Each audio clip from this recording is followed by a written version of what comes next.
क्या है ये हाफ एनकाउंटर? हाफ एनकाउंटर का मतलब जिसने कोई गलत काम किया, किसी लड़की को छेड़ा, किसी के संग लूट की, तो घुटने में गोली मार देते हैं। जिंदगी भर कभी चल नहीं पाएगा। अपराधी चल नहीं पाएगा तो अपराध करेगा कैसे?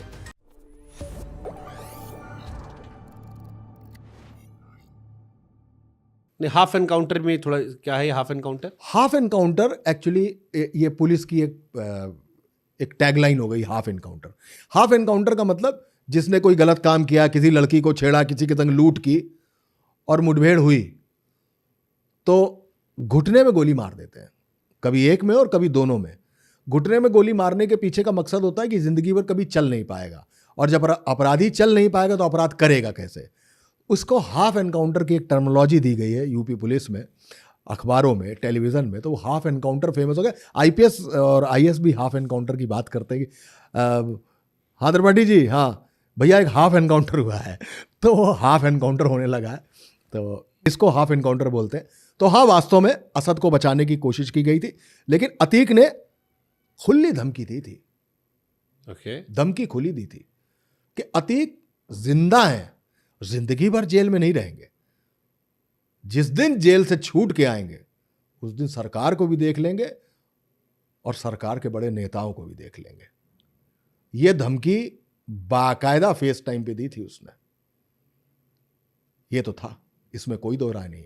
लेकिन इन तीन लड़कों की कहानी पकड़ेंगे तो ये तीन लड़के, मैं आऊंगा तो उधर आऊंगा एक बड़े, हाँ उसी पे कह रहा हूं, हाँ। ये एक बड़े अपराधी को मार के सबसे बड़े अपराधी बनना चाहते थे, इन्होंने अतीक को मार लिया। नहीं, तो ये जो और लीगल कहानी अभी तक सिर्फ यही है कि इन्हीं तीन लड़कों ने जितेंद्र गोगी से सुपारी ली, असलाहा वहां से मिला, आके अतीक को इसलिए मार दिया कि बड़ा अपराधी बनना बड़ा था। अपराधी बनना था। लीगल कहानी अभी तक यही है। तो ये जो फेस टाइम वाली घटना बता रहे, ये सरकार में ऊपर धमकी दी गई थी? हाँ बिल्कुल, बाकायदा दी गई थी, बात हुई थी? हाँ बात नहीं हुई थी, हाँ। स्पीक फोन पे सुना गया था।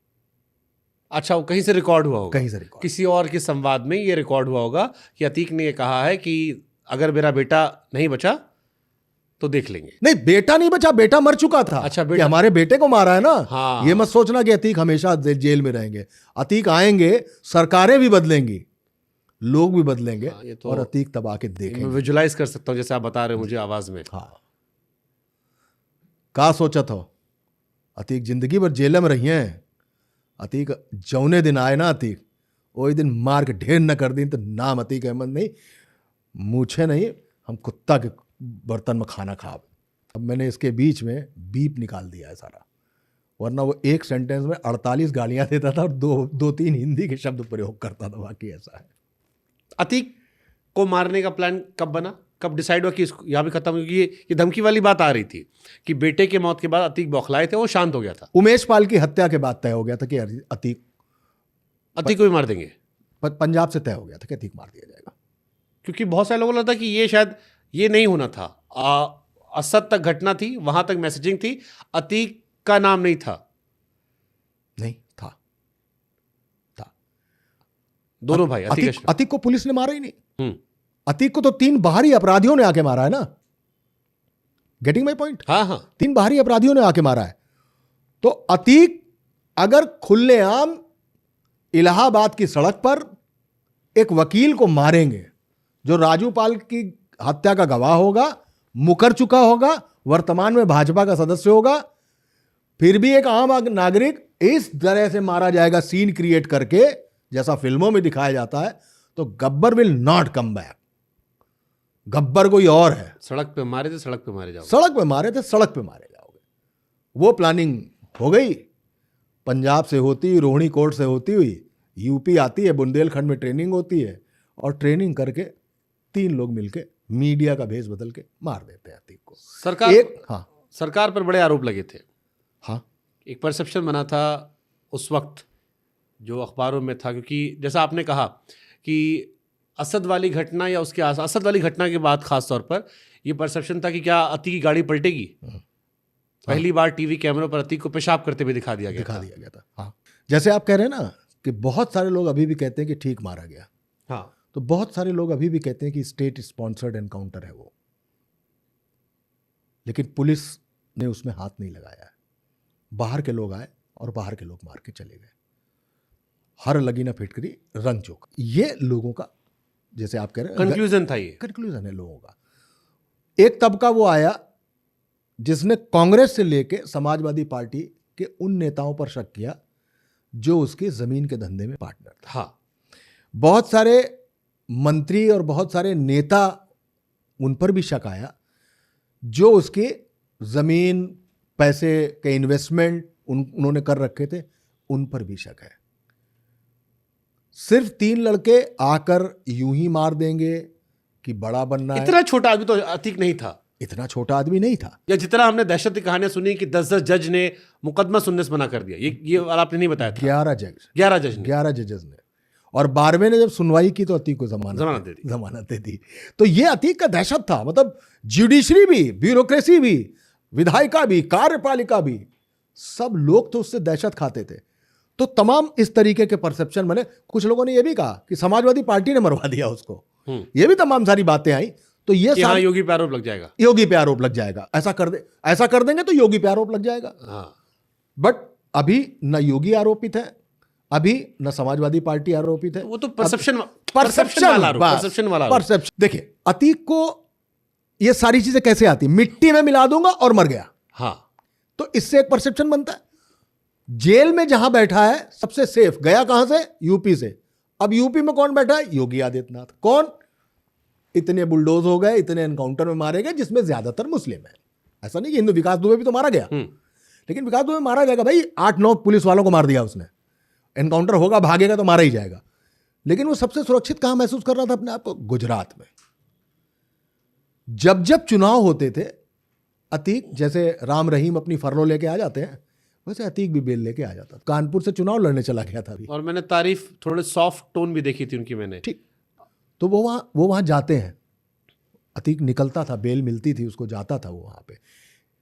तो उसको सुरक्षित वहां जो महसूस होता था, तो वो भी पॉलिटिकल कॉरिडोर्स में विस्परिंग जो है वो है कि हाँ भाई, शेल्टर कहीं ना कहीं से दिल्ली में किसी का उस पर है, जिसकी वजह से वो सुरक्षित महसूस करता है और चुनाव के दौरान फिर निकल आता है।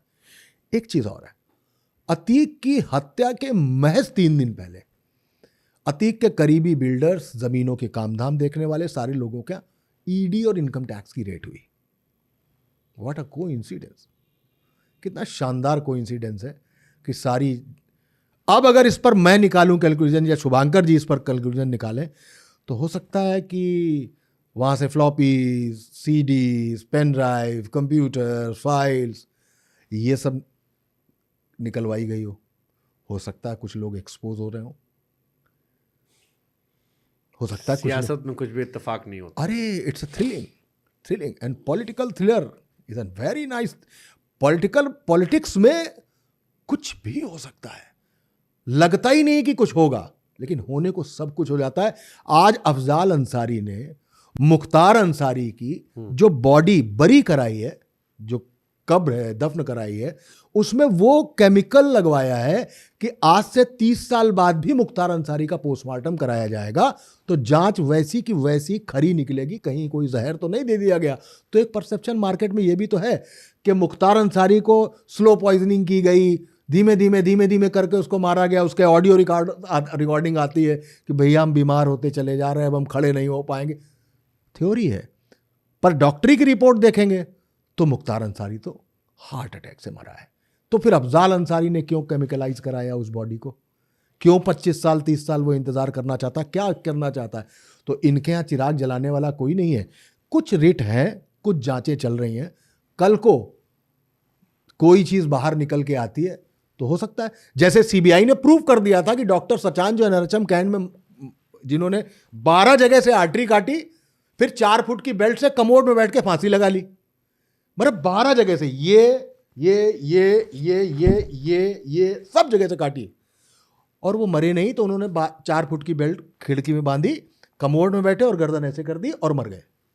सीबीआई ने भी उसको प्रूव कर दिया कि साहब आत्महत्या हो गई। हम लोग, जिस मनोज राजन त्रिपाठी जिसने वो पूरा 10,000 का स्कैम खोला था जिसमें 8 लोग मारे गए, 150 मंत्री, नेता, आईएएस सब अंदर जेल में चले गए, वो सचान के बारे में कहने लगे कि 2 सीएमओ की हत्या और 1 की आत्महत्या। अब उसकी बीवी ने फिर रिट कर दी है। कि हम सीबीआई की रिपोर्ट को चैलेंज करते हैं। अब फिर आने लगा डॉक्टर सचान की हत्या।